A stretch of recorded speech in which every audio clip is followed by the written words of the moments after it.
at all. Oh, how did your audio streaming adventure go? Did you ever find something you liked? No. I had something going for a while, and then I wound up killing it. So I had on my little rack two of the single board computers like touched the wrong spot or something, and one of my Rock 64s, the 1 GB Rock 64s, died, and that was originally the one that had NPM on it. So I wound up having to swap the Rock 64 that had Audio Bookshelf and Nicotine on it onto that, get rid of that and put NPM on that one. And I wound up putting Audio Bookshelf on the single board computer that I had. I don't even remember the name of it. It was weird, Raven or something like that going. But did you ever try out Navidrome? I think that's what Joe posted. No, but I can, because I had several different ones that I was playing around with, and I had shown my daughter them, and she had no real interest in it. And then one day, about a week ago, she was like, "Oh, my wife was listening to stuff in the kitchen because we have Amazon Music. She was listening to stuff on Amazon Music, and she was going to go listen to music while she was folding her laundry." And she goes, "Well, you can't listen to music through Amazon because we only have it set up for one can only use it at a time. So, I'll use that app that Dad put together." That was the first time in I don't know 2 months or so that I had that thing going, that she actually decided to try to use it, and by that point I had already killed it. So yeah, I'm gonna look again. And what's really frustrating is I was trying to get it set up in Funkwhale. So Funkwhale is set up in a way where I have my audio files set up so they're available to anybody. That way I can share them with you and anybody else. But I can't get it so that I uploaded my daughter's. I created a library. I uploaded all of my daughter's music, which I only did. She only has a couple of CDs and stuff. So I uploaded her stuff, but I can't have it set up where she can only see her library.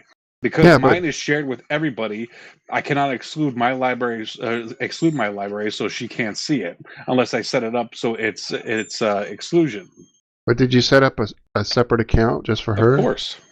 And it's still that she can still see your library? Still see my library because my library is available to everybody, and everything I look at in the directions, instructions, whatever all of it gives lots of examples on how to share everything, but nothing to exclude anything. There is nothing really in there that shows me how to exclude a person's library. It's all on how to share people's library. There has to be a way, because there's instances that have 1,000 people on them, and surely they aren't all shared with each other. I mean, I don't know. I've never tried it, so I don't know. I think it's because my library is set up so it's shared with everybody. It's automatically shared with everybody. I want to set up a library and then have it just so that give her own library, and then just have it so she has her own library. But because mine is shared the way it is, it automatically shows up her library and my library. Well, can you turn off the sharing? I guess I can. I could do that, but that means I'm not sharing it with you. I'm not sure how much you actually see. Do you use any of my library anyways? But so, yeah, that's weird that you can't just federate with one person instead of turning on federation for everybody. Right. Federate. Well, I mean, I wonder if there's federation blocking, because I know that Mastodon instances do that. Per user?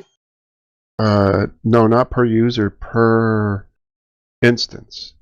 So they'll just block entire instances.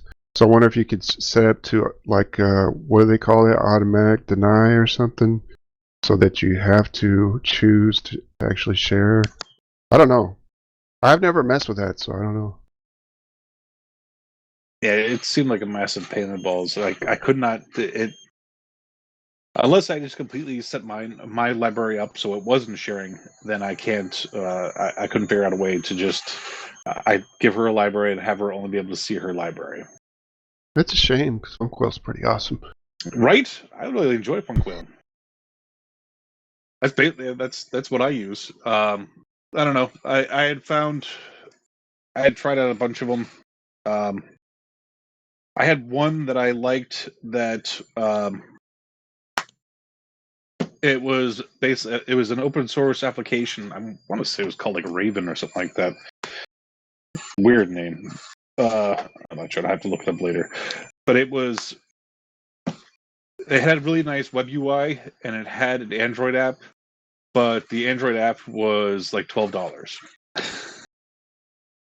Really? Yeah. Oh, fuck. And it's not on F-Droid? No. And I didn't want to pay $12 for the Android app, but the web UI was still pretty good. I mean, it was fine. So I didn't. And that's the last one I had set up, and I kind of liked it. But like I said, I had to kill it. But I might be able to bring it back up because I got the 4 gig Rock Pi, so I'm just gonna stick the SD card in that, plug it in, and then reconfigure everything.